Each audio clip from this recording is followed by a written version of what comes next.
Я всех приветствую, друзья, на канале. В этом видео речь пойдет о довольно интересном и среднебюджетном ноутбуке от Thunder Robot. Это новая модель середины 2023, маркируется она названием 911M16. И судя по последним цифрам M16, у нас становится понятно, что размер экрана 16-дюймовый. И это придает ноутбуку довольно интересные и нестандартные размеры. Обычно мы с вами привыкли, что все ноутбуки, то есть у нас либо 15,6 дюйма или 17,3, а тут что-то вот среднее между, и формат дисплея 16:10 тоже интересный, и при этом, внимание, разрешение 2560 на 1600 пикселей. В общем, к теме дисплея мы еще вернемся, это одно из самых важных достоинств ноутбука, но сейчас хотелось бы немножко рассказать о внутренностях, точнее о железе внутри самого корпуса. Для этого мне потребовалось снять тыльную крышку, и перед нами значит следующая картина. Итак, внутри у нас 8-ядерный 12-поточный проц i5-12400H, далее 16 оперативов двухканальных, внимание, 2 по 8 на частоте 3200. Это важно, потому что некоторые компании все еще ставят 16 в одноканал, и это довольно серьезно влияет на производительность. Далее у нас идет быстрый NVMe SSD накопитель на 512, плюс также имеется еще один свободный слот под еще один SSD. И если вам понадобится расширить память, то в этом нет абсолютно никаких проблем. И в конце самое важное, пожалуй, ключевое, это видеокарта или видеочип. В нашем случае установлена довольно знакомая уже всем зрителям RTX 3060 на 115 Вт. И это, скажем так, видеокарта выше среднего уровня, и я часто вижу именно 3060 в ноутбуках с экраном 2К. Именно с таким разрешением без проблем справляется 3060. И я уверен, в нашем случае тоже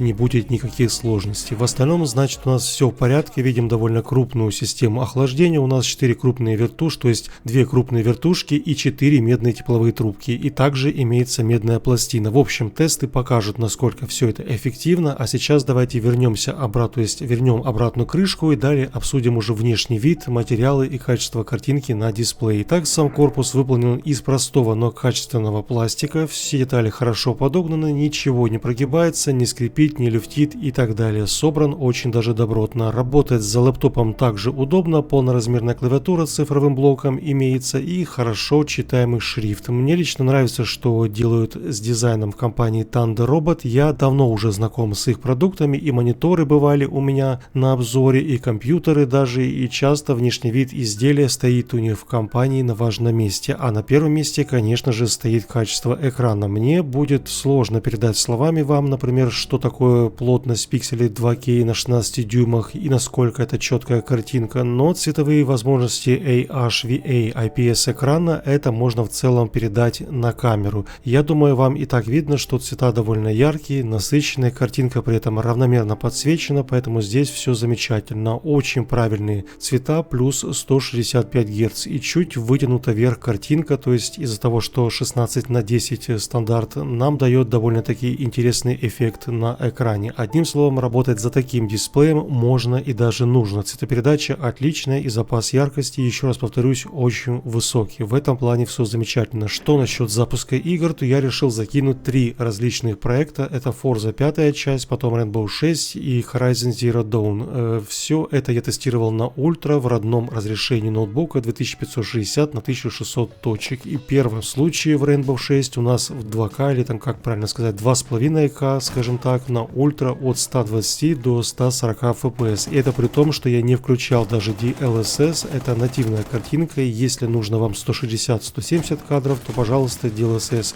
включайте, например, в режиме производительности, будет вам 200 кадров без проблем. Еще я бы хотел отметить температуру железа, и как видим, она держится в районе там 72 на процессоре, возможно там 73 с копейками и 76 на видеочипе. Это очень низкая температура по всем признакам именно для ноутбука, причем эти вертушки трудятся далеко не на всю мощность, а примерно там на 70% от своей мощности. Однако, если честно, Rainbow 6 это не тот случай, где железо будет прям трудиться на полную мощность своих возможностей. Иное дело это синглплеер, например, в большом мире, это вроде бы там Horizon Zero Dawn. Вот тут уже температура местами скачет от 75 до 80 с копейками. Это немножко больше, чем было в Rainbow 6, но и 75-80 тоже, понимаете, это еще далеко не 95, так что запас имеется и можно об этом не переживать. Сама же Horizon выдает в среднем 70-80 кадров, и это, еще раз повторюсь, на ультра в 2К на максимальных настройках с включенным DLSS в режиме баланс, чтобы не сильно, прям, знаете, замыливать картинку. Но на 2К мониторе с такой плотностью пикселей DLSS можно ставить даже,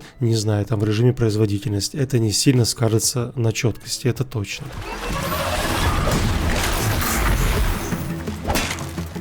Окей, друзья, едем далее. В конце еще хотелось бы проверить Forza последнюю часть на очень высоких настройках с трассировкой и DLSS баланс. И тут видим с вами порядка 65-70 кадров и местами даже поднятие до 80. Это вполне достойный результат, все же сложные настройки с лучами в 2К. И, кстати, я думаю, зрители заметили, сбоку на экране есть небольшие две полоски по сторонам. Это, скажем так, на самом деле не проблема, это просто формат дисплея, напомню, 16:10, а не 16:9. И поэтому сам экран в жизни такой, знаете, не вытянутый, узкий в сторону, как мы все привыкли, а напротив, подтянут именно вверх. Поэтому мы и видим малость не занятые сбоку черные полоски во время записи видео. В жизни, то в реальных условиях то есть этих полос нет. Так что я просто внес ясности, чтобы зрители не переживали за эти черные и серые полосы. В целом можно было еще, наверное, скажем так, запустить, ну, хотя бы 10 различных игр, но я думаю, это не имеет смысла уже. Я точно знаю, на что способна RTX 3060 и 8-ядерный 12-поточный i5. Все, что существует сегодня, и даже последние новинки, все это можно запустить на этом ноуте, как минимум на высоких и как максимум с ультра настройками в 2К и трассировкой. Достоинства у данной модели 911M16 очень немало, и температура железа в работе невысокая, и приятный внешний вид, плюс к этому высокая производительность, отличный и нестандартный экран, есть официальные сервисные центры в стране, качество продукта на уровне брендовых, и цена, что самое интересное, при этом ниже, чем у большинства конкурентов. Продается сейчас именно эта модель за 99 900 рублей, и я пытался найти примерно схожие модели у различных компаний, и так что прям и с 2К дисплеем, и 16 дюймов, и 16 оператив, и такой же процессор, но честно, я не нашел подобные варианты. Есть, конечно, 17-дюймовые там с 2К, но там цена уже будет